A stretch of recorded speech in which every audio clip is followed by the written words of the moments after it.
Welcome to the Ketovangelist Kitchen. I'm Brian. And I'm Carrie. And this podcast is dedicated to making things simple and easy for you in the kitchen. Carrie Brown is a classically trained, world-class chef who has a passion for creating ketogenic recipes that taste better than anything you've ever experienced.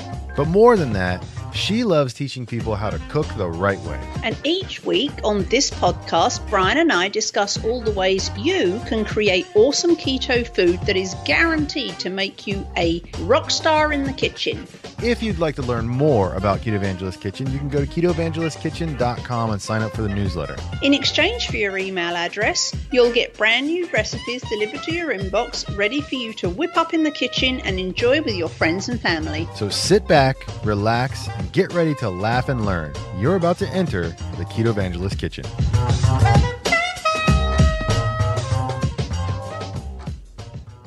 Coming to you live from Austin, Texas and Seattle, Washington, it's the Ketovangelist Kitchen. Yeah.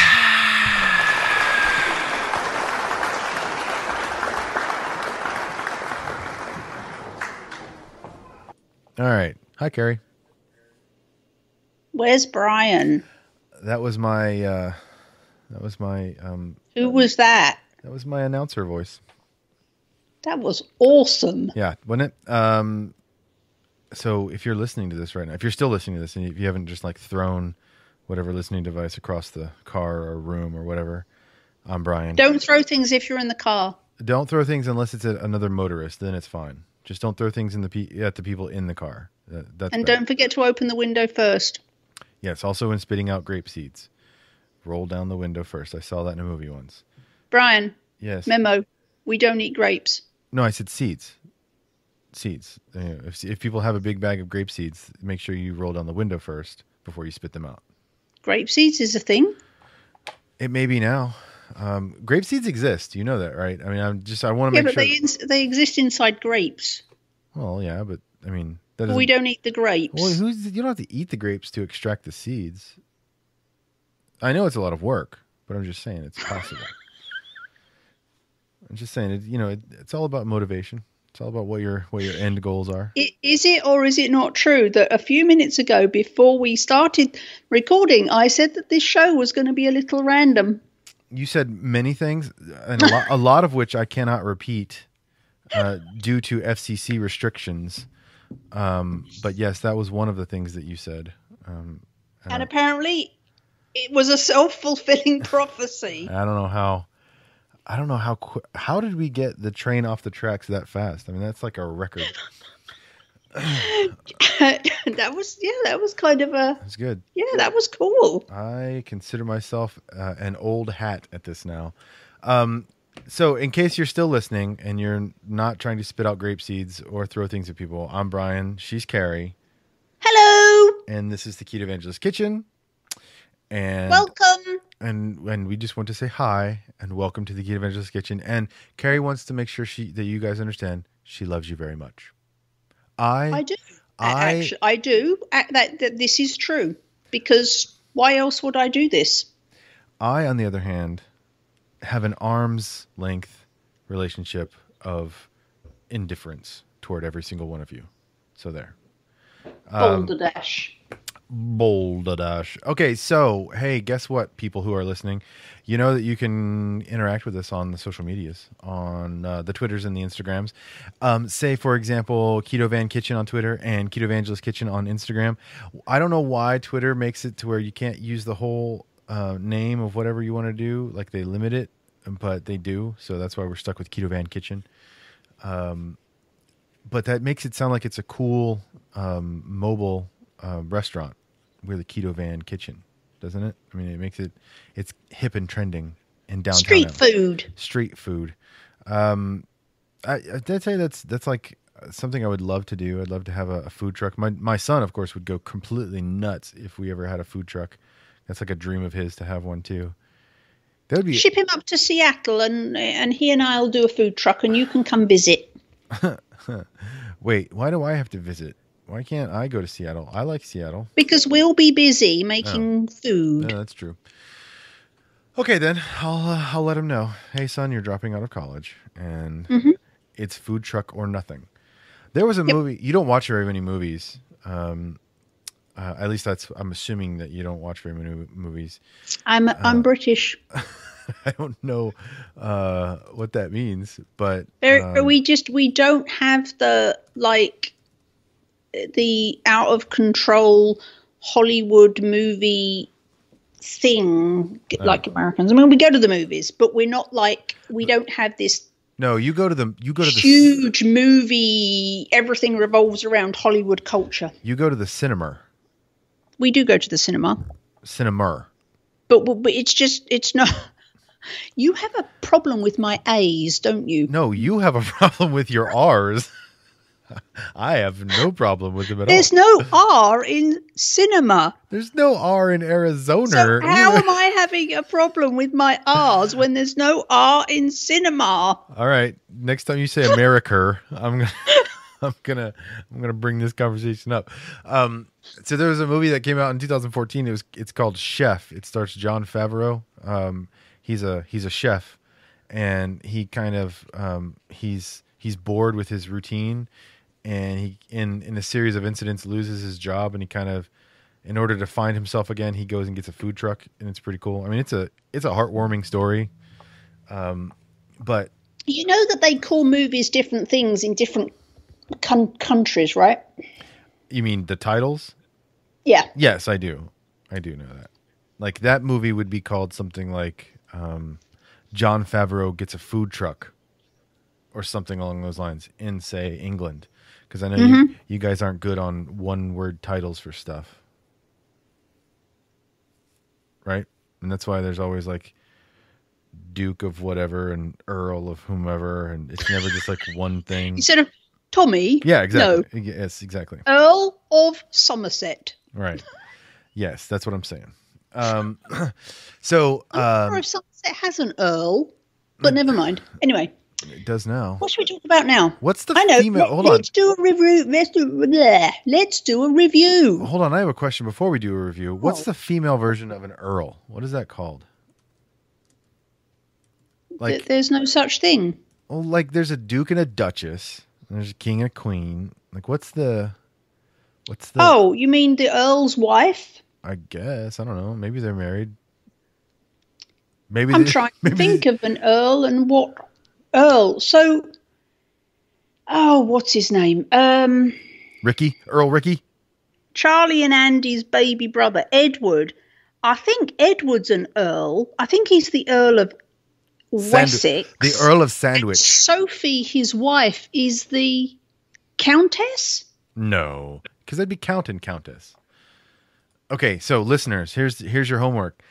If you know what the female equivalent of Earl is, let us know. We're curious about that. Or the wife of an Earl. Well, whatever. Yeah. All right, so now it's time to do a review, right? Oh, good. I'm very excited. Very, very, very excited about this review. Okay. Then it's a new review, and it just came between yesterday and today. That makes it new. And I'm very excited because Brian hasn't read it yet, and it's going to be a surprise, and it's awesome, and he's going to love it. Oh, let's not set the stage too high. Let's not, no pressure. So it is, well, the title for a start, 5-star title here, Thank the Lord. Thank the Lord. All right. Thank the Lord.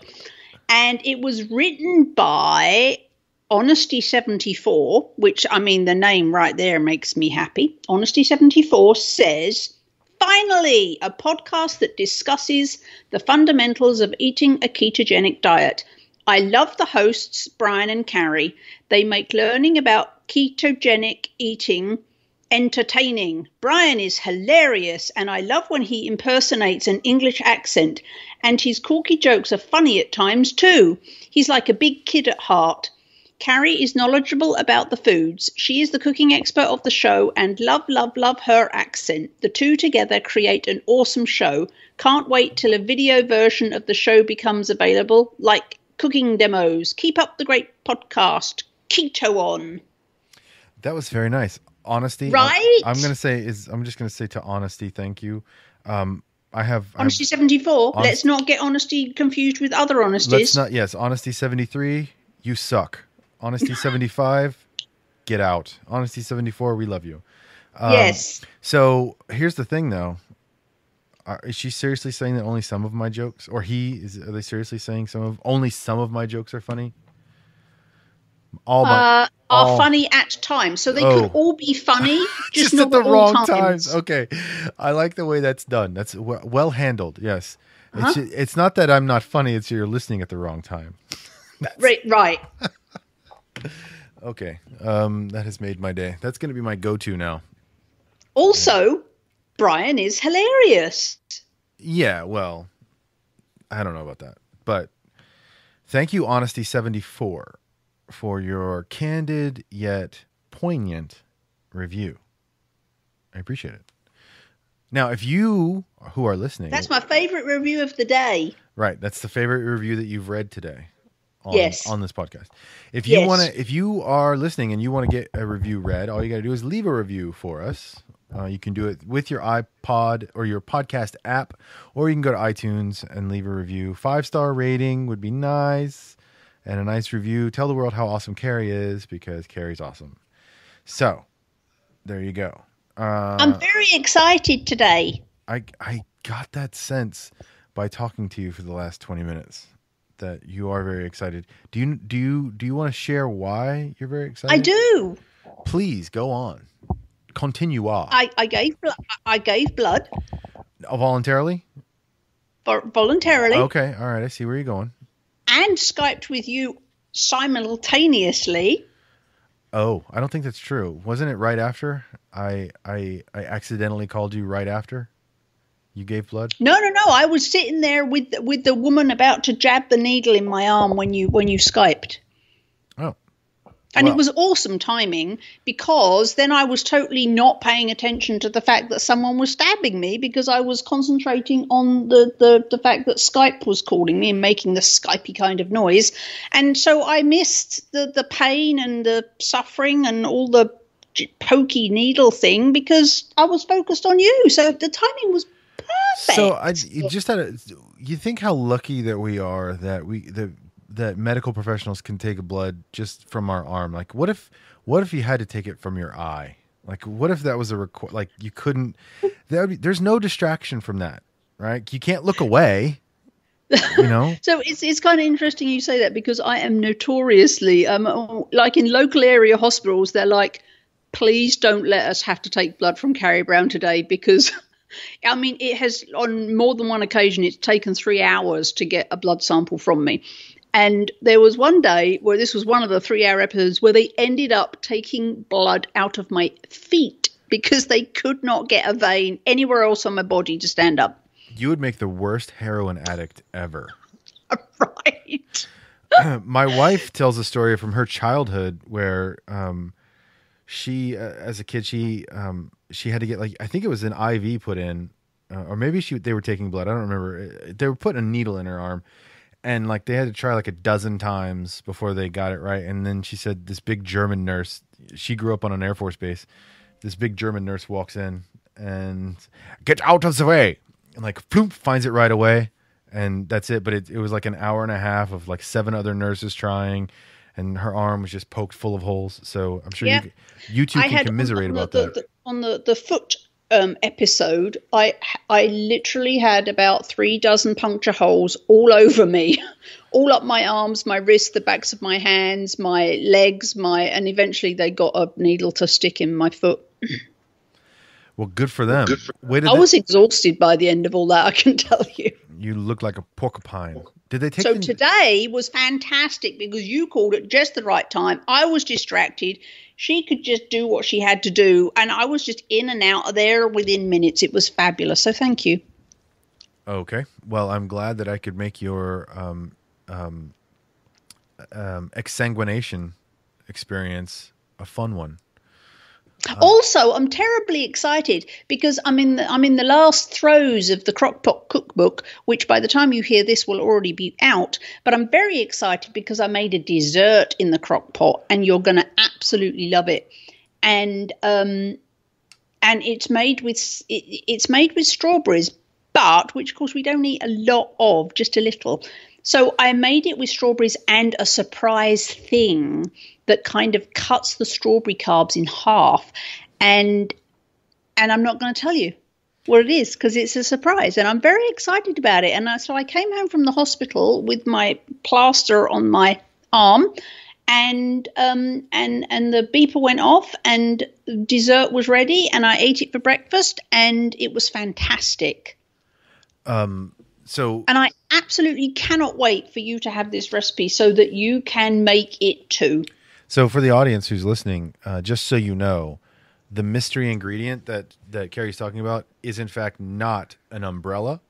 It is also not a cactus, nor is it the carburetor from a 1972 Chevy Nova, because those are the ones that I guessed, and I was wrong on all three of them. So your guess is as good as mine at that point. I don't know what the mystery ingredient is. So I guess we all. So I'm very excited because I fasted for the blood test, and then came home and had a strawberry surprise crumble with a large dollop of heavy cream for breakfast, and it was fabulous. All right, well there you go. So a dessert in the crock pot, huh? Mm-hmm. All right, that's something for everyone to look forward to. Mm-hmm. Except you, but well, you know. Right, it's understood except for me. Right. But your wife and children will be happy. They're always happy. They're in a state of perpetual happiness. So Carrie Brown, what are we talking about today? Aside from you being a victim to a vampire and then making a dessert in a crock pot. We're going to be talking about my favorite herb. Herb. Is it the Volkswagen Beetle? Is that your favorite herb? No, that's Herbie. Oh, all right. He goes by Herbie. So what is your favorite herb? My favorite herb is tarragon. Tarragon? What is this tarragon of which you speak? It's a dark green, leafy, thin, woody stemmed bush of gloriousness. Yeah? Is that the official botanical term? Yes. Mm-hmm. All right, so it is for folks who don't know what tarragon, what's the flavor like for tarragon? How would you describe it? Aniseed. Okay, if someone doesn't know what aniseed tastes like, well, how would you describe it? Is it kind of earthy? Is it more in the pungent kind of flavory? How would you? Because it really is hard to describe, right? I mean, it tastes like a plant. It's sweet and it's light, but it's pungent at the same time. Sweet, light, and pungent. That was my nickname in high school, by the way. Just so you know. That was boy, howdy, did that ever change when you grew up? A little bit. A little bit. I'm not gonna lie. A little bit of an adjustment. All right, so what makes it your favorite herb though? Or herb for you Brits? I just love the flavor. It is so distinctive and wow, and it's a shock, but not in a bad way, in a good way. It's just and it's so flavorful, and it's not woody at all. It's not earthy, and it's not planty. It's just something else. I just love it. So also it's a bit of an introvert, is the tarragon, and maybe that's why I like it. You're going to have to explain that, because I've talked to a whole bunch of herbs and none of them talk back. So you're going to have to. No, yeah, but you see, most of them talk to each other, whereas tarragon doesn't even do that. See, this is going to be my next question.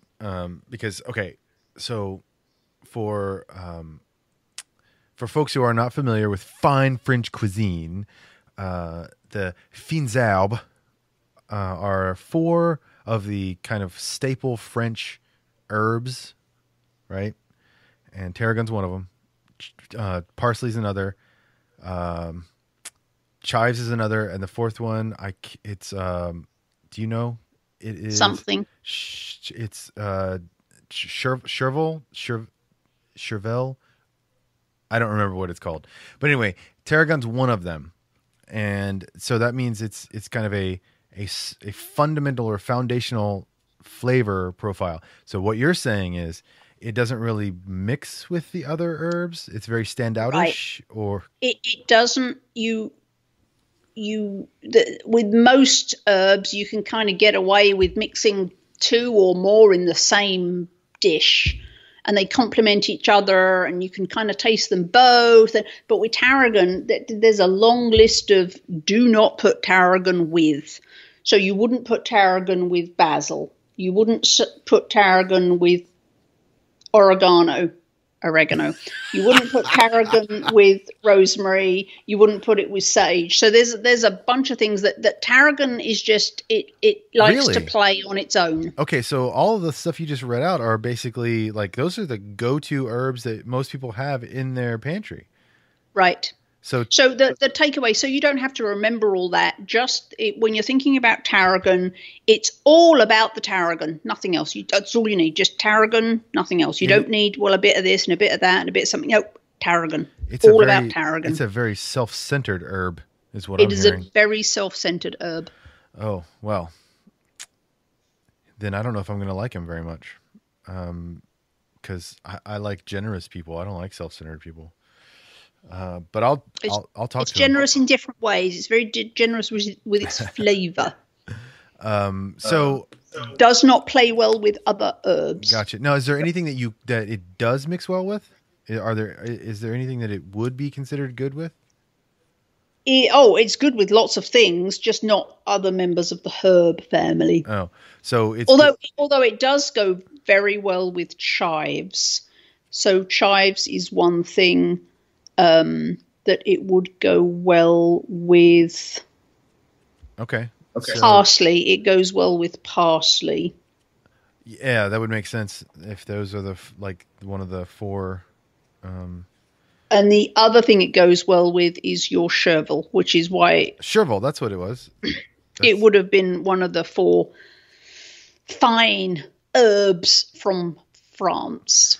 But other than that, outside of those, you really don't want to mix your tarragon with anything else in the herb family. right. However, Yeah. tarragon is the best thing with chicken, turkey. And I'm going to share a turkey recipe that has tarragon in. Tarragon and turkey and tarragon and chicken are just the bomb. Would you call Also, would you say that fish. this is a foul herb? No. That ding was perfectly timed.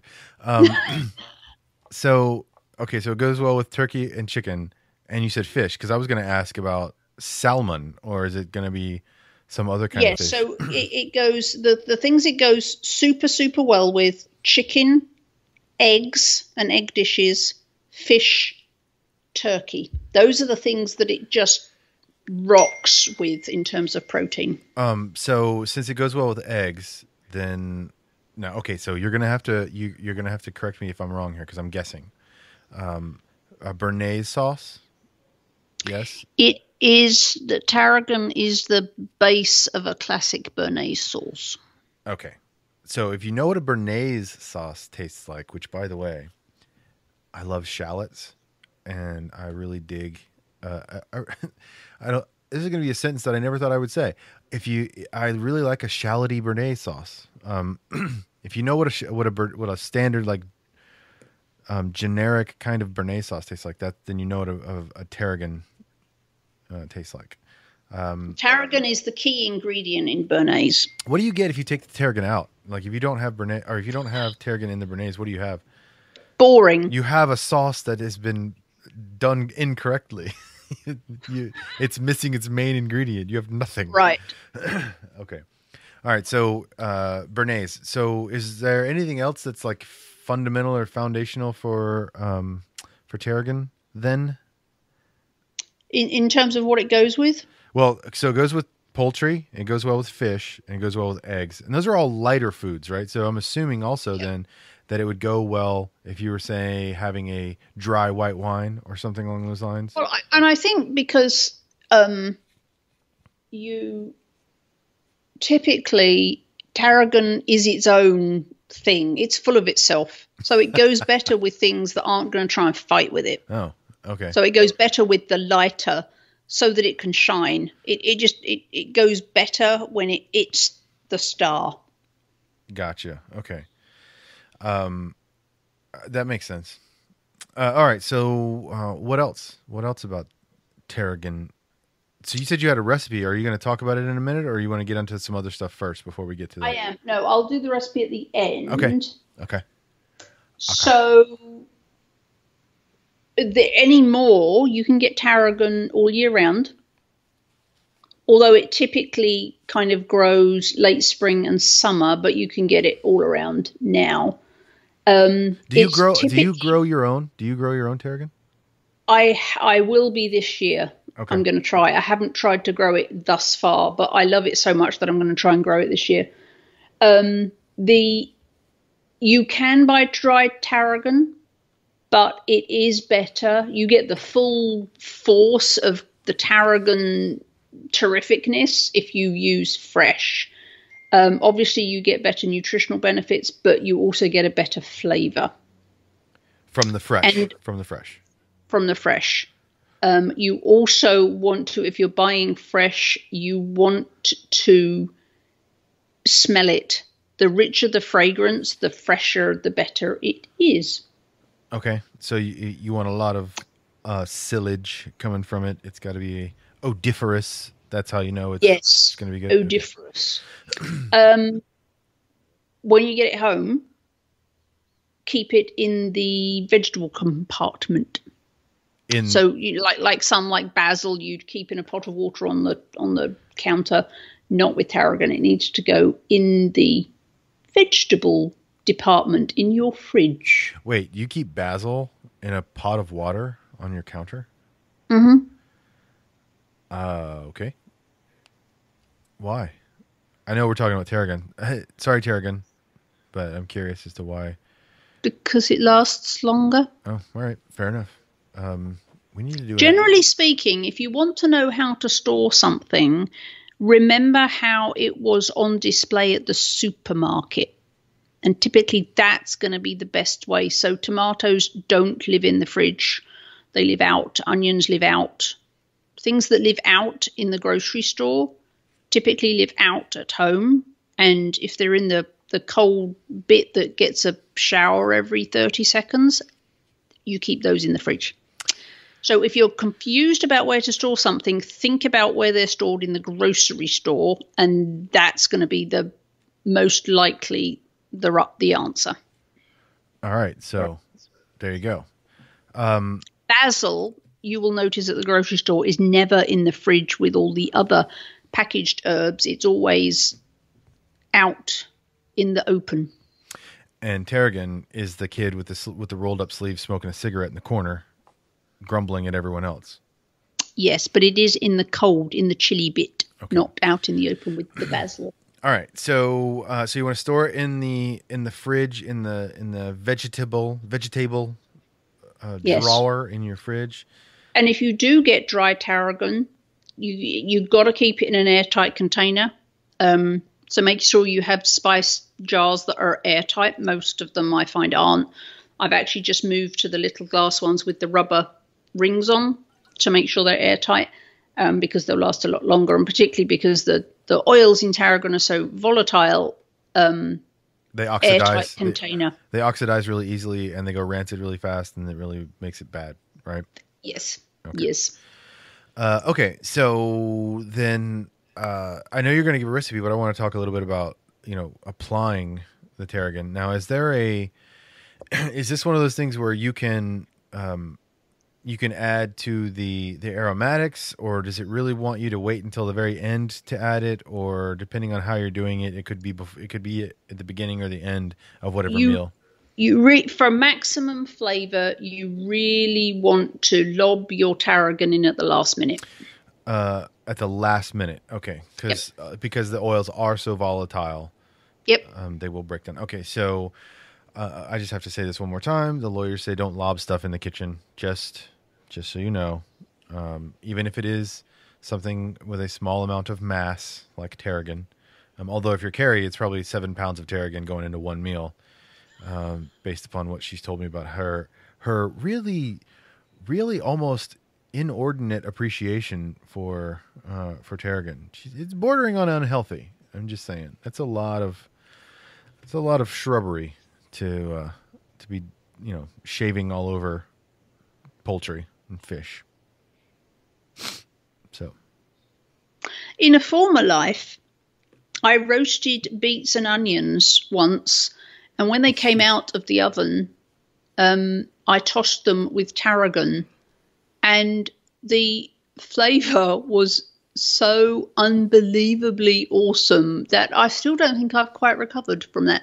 Oh, that's quite a long time to be holding on to that. That must have tasted pretty good. Mm-hmm. But note, I said you toss the tarragon in at the end. So the very end, right before. Very end. So then I know someone's going to ask, shouldn't you just wait until the very end then, until while you've got the food on your spoon, just toss some tarragon in your mouth, then put the food in, and then chew it around that way. That would maximize the flavor, right? Not quite that late. Okay. All right. So a little bit before that. All right. I'm working on my timing. That's all. And again, the world won't end if it goes in sooner. You're just going to get maximum benefit later you put it in. Okay. Make a note. The world will not end.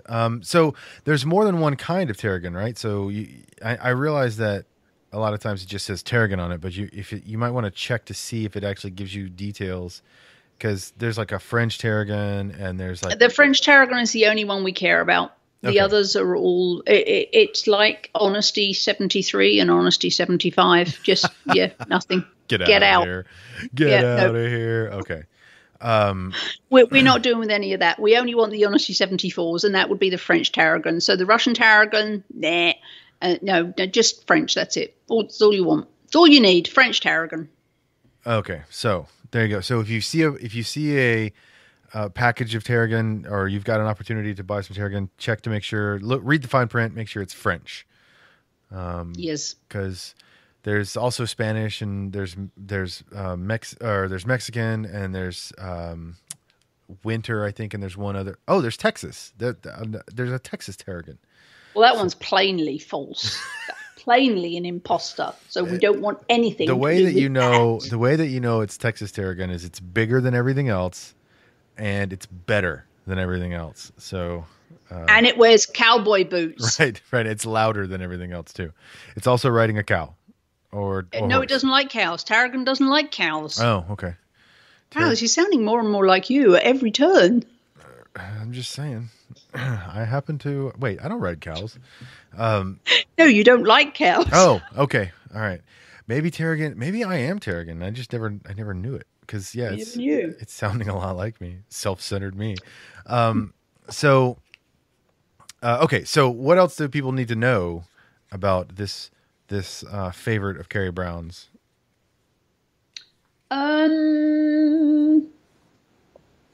It is supposed to be. Here's some, because of course we never back anything up. We have no science. We have no science, right. And we don't back anything up with whatever it was we were supposed to be backing stuff up with. Right. So I'll just say that the touted medicinal uses of tarragon include that tarragon tea has been known in days of yore to help cure insomnia. So if you're having a problem sleeping, you might like to just pour some hot water on some tarragon and sip on that before you go to bed. See what happens. It'll be tasty, if nothing else. Is also the essential oil called eugenol in the herb has been used in dentistry as a local anesthetic and also as an antiseptic. So there's clearly some good stuff going on in the old tarragon. It's also, and I'm not sure if this is good for keto or not, but it's also been used in traditional medicines for stimulating the appetite.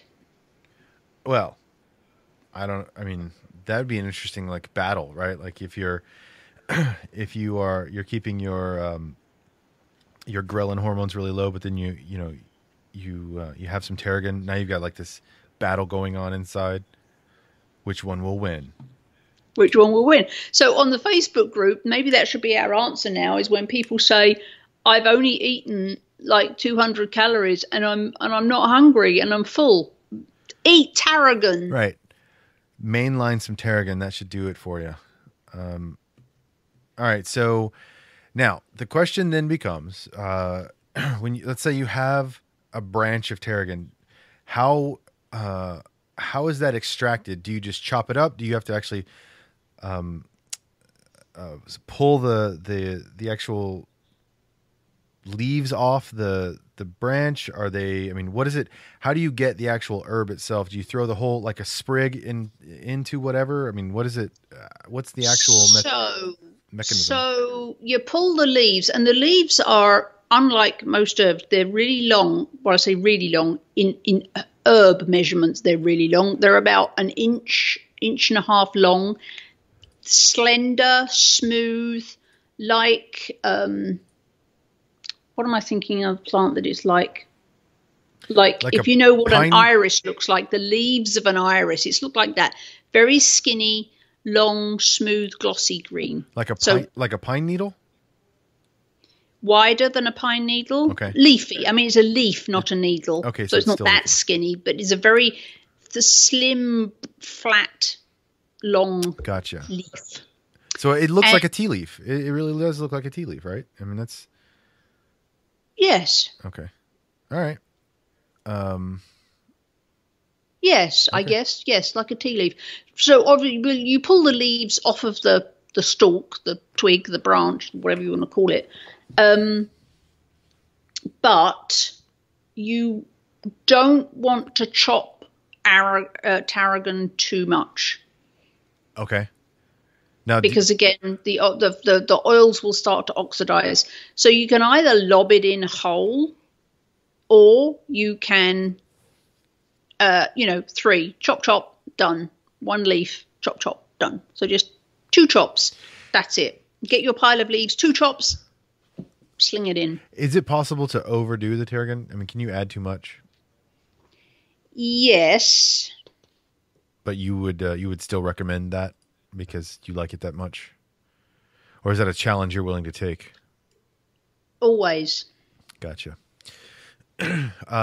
Okay, so you have the actual leaf, or excuse me, the actual like twig, whatever, and you just pull the leaves off.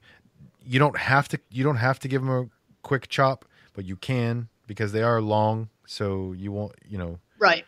So you don't have to. They'll be perfectly fine if you don't, but if you do decide to chop, don't chop them a lot. Don't mince them or whatever the do not mince them or finely chop them. Okay. So just 1 quick coarse bloom, throw it in. All yep. set. Okay. Okay, then also, which we didn't talk about, apart from being good for insomnia and increasing appetite, there is now, which one was it? It's got the antioxidant value of tarragon is highest of all the common herbs. So it has a really, really, really high ORAC score for antioxidant food values. Okay.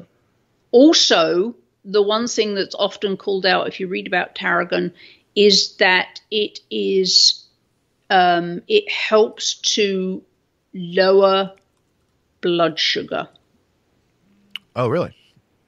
Yes. That I did not know. It has polyphenolic compounds which help to lower blood sugar.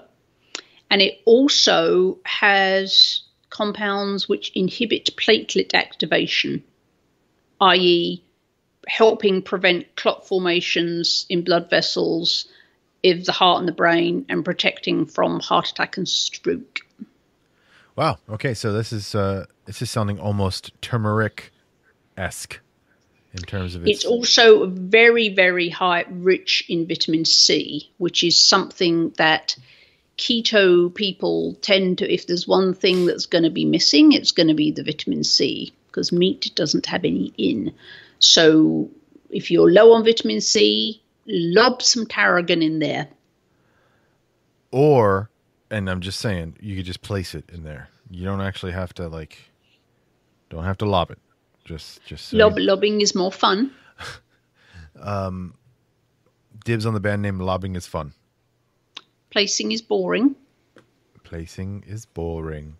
Okay, so so there's lots of good stuff about tarragon. It's right. Not just that it tastes fantastic, but it's got a lot of good stuff going on. It's got a lot going for it. Specifically relating to the way we Ketovangelist people eat, in that it's helping low blood sugar levels and helping prevent clot formation, heart attacks, strokes, blah, blah, blah. All right, so it's good stuff is what you're saying. And Maya 5322, I know you're not listening because you hate us, but if you were listening at this point, I would point you to go Google so you can find the scientific sources for the things I've just shared. Or you could just put some tarragon on your food. And just yes. Right. Okay. Either way is fine. Okay. So then what is there anything else that people need to know about this wonderful herb that you love so much? They need to know that they need to go and buy some and eat it. Right. Okay. So don't want to put it in too early. Don't want to chop it up too much. It's a delicate, but has a very prominent flavor, right? It's a delicate plant, culinary plant, but has a very prominent flavor. And don't mix it with other herby things. Right. Keep your herbs to yourself. And use it when you think of lighter foods, so chicken, turkey, fish, eggs. Don't think about tarragon in relation to, beef, pork, the heavier things. All right. Okay, so I guess we're at the recipe time. We're at the recipe time. What's the recipe then? I'm going to say this is going to be a turkey recipe. It is going to be a turkey recipe, and funnily enough, although by the time this airs, the leek episode will be way gone. It also has leeks in. Oh boy! Which, as you'll know, leeks get in everywhere. Leeks, LEEK, yes. Get in everywhere. So this is tarragon turkey with leeks, and it's one of those. I got home from work, had 5 minutes before I needed to have a shower and go to bed. Hadn't planned, opened the fridge, and 10 minutes later, this was on my plate. So it was one of those, what can I cook for dinner moments? Very, very real time, making stuff up. So the good news is this will only take you 5 minutes because I've already figured out how to do it for you.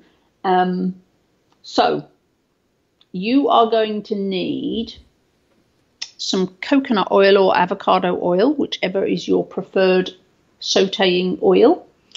You're going to need 2 large leeks. You're going to need an amount, half a pound of, I used roast smoked turkey slices. So your default keto emergency, have in the fridge for when you need a snack, deli roast turkey. Obviously get real turkey, not plastic turkey. Not the Franken turkey. Not Franken turkey, get real turkey, but it's already cut in the thin strips. You're going to need some mushrooms. I used crimini for this. You're going to need some full-fat Greek yogurt. Wait a second. Hey, you just reminded me. We need to do a mushroom episode. We need to do a mushroom episode. That's on my list. Okay, all right. We probably actually need to do about 10 because mushrooms are close to my favorite food. They're some fun guys. Huh? Come on. Nothing? Is this thing on? You interrupted us in the middle of an ingredient list. I'm sorry, but come on. That was a good one. As you were. Greek yogurt. You'll need some full-fat Greek yogurt. You'll need some fresh tarragon. Woohoo! Chopped, but not too much. You'll need some Parmesan cheese. And you'll need some pine nuts. So there's lots of yummy whole food fats involved in this recipe. And it's super quick. It literally takes 10 minutes. And it's super tasty. Now, so you just happen to have these ingredients just laying about? Is that what you just... Me? Yes, that's what you said? Yeah. Okay. Yeah, this was a come home and, food. Open the fridge. This is what I've got. All right, off we go. That was one of these recipes. Gotcha. Okay. All right, so you have all these recipes and you just throw them in a bowl and eat them, right? Is that essentially... No. Oh, there's more to it. Okay. There is more to it. There's heat involved. Oh, throw it into a hot bowl and eat it. No? So, no. Okay. Pipe down. You guys don't interrupt me when I'm in the middle of a recipe. You should see the look on her face when she just told me to pipe down. Very schoolmarmish. She just reprimanded me. Like with her whole face. It wasn't just the words. It was her whole face. That was like, shut up, you. All right. I know when I'm not wanted. Are you done? I'm sorry. Go on. So you're going to heat your oil, coconut or avocado, in a skillet. You're going to add the sliced leeks and you're going to saute them over a medium-low heat. We don't want them to brown. We're going to stir them frequently until they're softened. And then the sliced turkey, we're going to cut it into thin strips, so about 1 centimetre, half an inch wide strips. So it kind of looks a bit like pasta. We're going to stir in the strips of turkey and the sliced mushrooms, and we're going to continue to saute until the mushrooms are turkey and warmed through, which is only about 3 minutes. Then we're going to gently stir in the chopped tarragon and the yogurt. And immediately we're going to turn the turkey mixture. We're going to get a casserole dish. We're going to turn it all into the casserole dish. We're going to sprinkle the Parmesan cheese and the pine nuts evenly over the top. And we're going to place it under a hot broiler or grill, if you're in England, until the pine nuts have turned golden brown. Do not walk away at that point because you will get burnt nuts. And you know what I always say? Yes. No one likes burnt nuts. Nobody likes burnt nuts. Nobody likes rancid nuts. Those are 2 rules to live by. Yes. So you stand there and you watch it because you broil it just for a few minutes just to crisp up the top and to make the pine nuts golden brown. And then you get it out of the oven and you chow down. And it's so simple and it's so fast and it's so delicious. And I actually really want to go and make some right now. But you're all out of pine nuts. I'm not, but I am all out of fresh tarragon. Oh, my. Oh, my. What's worse is that I'm also out of heavy whipping cream. So a trip to the store today is imminent. All right. So that sounds like it's an easy fix for you then. Yes. All right. So did you have a title for this recipe, or is it just quick and easy before you hit the sack, turkey and tarragon jambalaya? I called it tarragon turkey with leeks is what I called it. That is so generic. Yes. You need to start coming up with fancy names. Oh, okay. What would you like to call it? I don't know. Stevie's Tarragon Surprise. Something like that. Who's Stevie? I don't know. That's not the point. You missed the point entirely. No, Brian. Recipe titles have to have meaning. That has total meaning. Everyone It does to Stevie, but right. I don't know anybody called Stevie. Well, you should get out and meet people then. But that involves people. Right. So, I mean, clearly, this is a recipe. I don't do people. This is a recipe that will help you with your social life. I think this is what we're saying. This is I have a herd of cats for a reason. Any of them named Stevie? No. Okay. Could I petition you to name one of them Stevie? No. Are you like my wife who actually gave the animal, each one of the animals has a name, but she has like 4 nicknames for each one of them as well? Yes, okay, exactly. And Stevie's not involved in any of them. Well, I'm just saying, if you're just going to give them random nicknames, you might as well, Stevie might be one of them. I'm just saying. Okay, people, to appease Brian, which I do every once in a while just to keep him in line, I will think up an exciting title for this, and by the time this podcast has aired and you're listening to it, you will be able to go to the KetoVangelistKitchen.com blog and get said recipe, and it will have an exciting title. Exciting titled food. I'm just saying it's cool, you know? All right, so there you go. That's the it's named, again, this goes back to the whole English thing. It has a title, but we want a more exciting title. We will have a more exciting title. All right, so you know what that means. You know what time it is now then. But too late. Too late. All right, hold on. You know you can't leave a Motivation Monday open-ended, so go on. Tell everyone what your butt is. What I love about this recipe is that it's fast. Has like a handful of ingredients in. It's super simple. It tastes fantastic.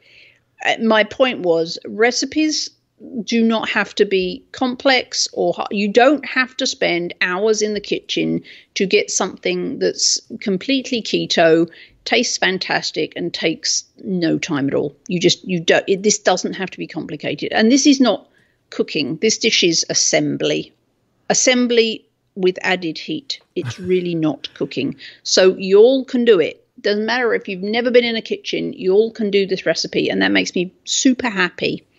Add heat and assemble. Okay. Yes. Now, then you know what time it is. Okay, now for reals, it's Motivation Monday. So you're going to read the Motivation Monday this time. And it's ready, go. You cannot change the past, but you can change the way you look upon it. So treat the bad as a lesson and move on. Okay, I like it. So what is that? You go first. One of my favorite expressions, and actually people buy me things with this written on it. I have a lovely blue mug that my house sitter bought me, which says "it is what it is" on it. And that's what this makes me think of is, you know, it is what it is. It's gone. It happened. Don't do it again. Learn why that wasn't a good thing to do, but then let it go and move on, doing life a different way, a more successful way. You never have to revisit the bad thing that happened in the past. So it is what it is. You can't change it. Move on. Right, and I think I think one of the things that kind of stuck out to me with that was there's a phrase that I like to use: you either win or you learn, right? And so there's no such thing as failing as long as you learn from whatever happened. And the correlation to that is exactly what you're talking about. Is as long as you're willing to learn from the things, you know, bad stuff happens. Yes, okay, so you're destined to repeat it if you didn't learn from it. But if you learn from it, you realize it doesn't have control over you, and you can do something about it by moving forward and not letting it impact you. So, so I like that. I like that a lot. Me too. All right, then. So there we go. That's your Motivation Monday. Can you say it one more time so they have it? You cannot change the past, but you can change the way you look upon it. So treat the bad as a lesson and move on. And move on. All right. So that's what you should be doing this week. Anything that you've been dwelling on, just let it go. Right? Let it go. And move on. And move on. All right. There we go. There's your Motivation Monday. All right. So that pretty much rounds out the show for today, right? We're all Tarragoned out. Woohoo! No, that will never be. Well, you're out of Tarragon. It's not the same thing as being Tarragoned out, though, right? Those are two different things. Right. Well, all right then. Please go and eat some Tarragon. Whether on food or not, it doesn't matter. Do it in the grocery store. Like just No. Is that bad advice? Okay. That's bad advice. All right, hold on. I'm writing this down. All right, that's bad advice. All right, here we go. Go find yourself some recipes that have tarragon in it. And I think that Carrie's got some. I have a bunch. Right. So just hop on over to KetoVangelistKitchen.com and make this 10-minute yummy dinner, and that can be your entryway into the world of Tarragon. There you go. All right. Well, Carrie, as always, you're awesome. I guess we'll talk to you next week. Yes, you will. All right, then.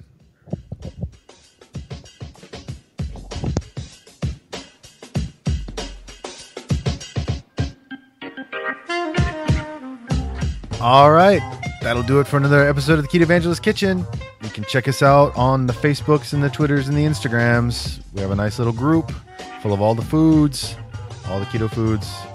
And Carrie is a genius. So you should go on iTunes and leave a review and tell everyone how much of a genius she is. Tarragon, if you haven't tried it or if you're afraid of it, don't be afraid. Shh. Don't be afraid. It's okay. It's going to be okay. Give it a shot. I think you'll like it. And until next time, keep being awesome.